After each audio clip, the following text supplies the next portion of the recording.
숯, 뼛속까지 스며드는 화염 속에서 탄화되어 새까맣게 변한 것이 숯이다. 화덕 앞에 둥글게 둘러앉아 숯을 피우고 고기를 올려놓았다.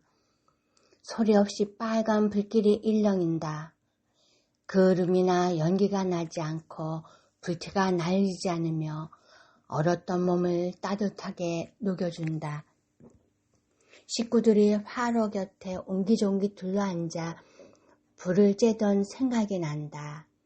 알불러 자리를 꼭꼭 다독여주면 다음날 조반을 지을 때까지 불씨가 남아있다. 가운데를 푹 파내고 새로 담을 화롯불은 성에 낀 방을 덮여주었다. 알불이 부족할 때는 갈무리해 두었던 숯을 몇 덩이 넣어 간식거린 밤이나 고구마, 감자 같은 것을 굽고 간단한 찌개를 끓이거나 덮였다. 차례 지내고 남은 각종 전을 석쇠에 얹어 하룻불에 덮여 먹던 맛은 잊을 수가 없다. 참나무나 밤나무 숯은 불멀미가 난다. 어머니는 불멀미를 예방하기 위해 굵은 소금을 한 움큼 뿌리셨던 기억이 난다. 신라의 수도 경주에서는 땔감으로 나무를 쓰지 않고 숯을 사용했다는 기록이 있다. 숯을 창고에 저장하여 두고 썼다. 어머니는 정월에 손 없는 날을 택해 짓불로 독을 소독한 후 가라앉힌 소금물을 부은 다음 말려놓은 메주를 넣었다. 대추 몇 알, 붉은 고추를 서너 개 넣고 빨갛게 피운 숯불을 넣어두면 메주를 건질 때까지 숯불은 불순물을 흡착하고 장이 익도록 도와준다. 산모와 갓 태어난 아기는 면역력이 약해서 3, 7일 동안 AV 출입을 막았다. 숯은 솔과 함께 금줄에 끼워 새 생명의 탄생을 알려주고 낫기를 물리치는 문지기다. 숯은 습기를 흡수한다. 설림원에 있던 종은 숯불에 쌓여 있어 부식을 막을 수 있었다. 설림원은 10세기 태풍과 홍수가 나서 산이 무너지고 폐사되었다.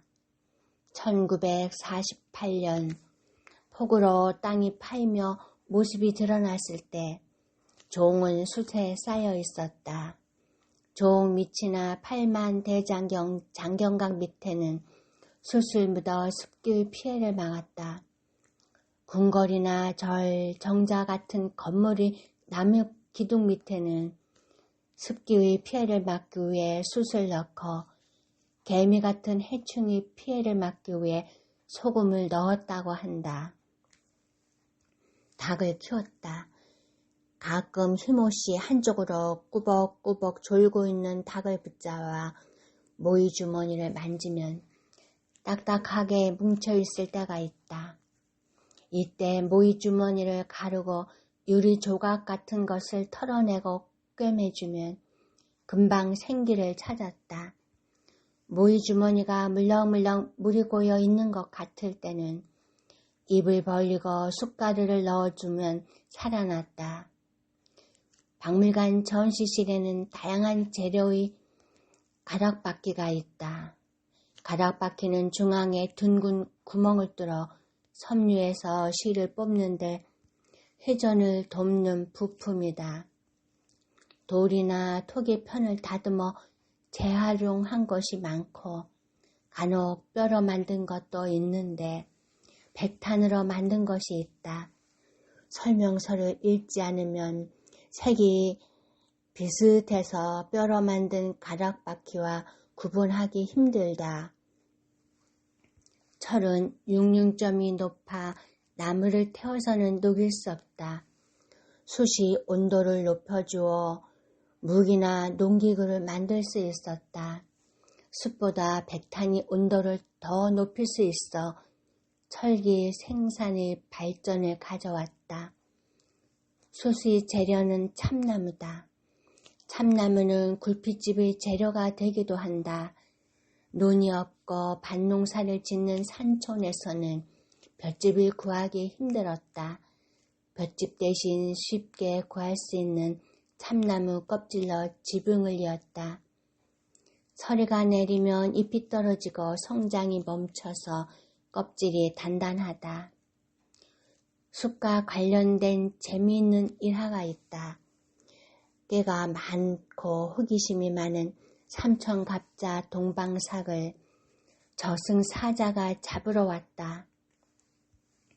깨가 많아 피해 다니니 잡을 수가 없어서 고민하던 저승사자는 냇가에 앉아 돌에다 숯덩이를 문지르고 있었다. 호기심이 많은 삼천갑자 동방삭은 왜 숯을 갈고 있느냐 물었고, 저승사자는 이 숯덩이를 물에 씻으면서 갈면 희게 변한다 하였다. 삼천갑자는 동방삭은 3000년을 살았어도 검은 숯이 희게 변했다는 말을 듣지 못했어 하자 저승사자가 냉큼 잡아갔다. 저승사자가 숯을 갈던 데가 탄천이라고 전한다. 숯은 제 몸을 태운 후 한 줌의 재로 남는다. 사람도 뒤끝이 깨끗해야 한다. 고기를 구우며 눈길은 벌겋게 타오르던 숯에 멈춰 고향 집의 추억을 불러왔다. 꽃보다 더 고운 숯이 깨끗하게 소멸하고 있다.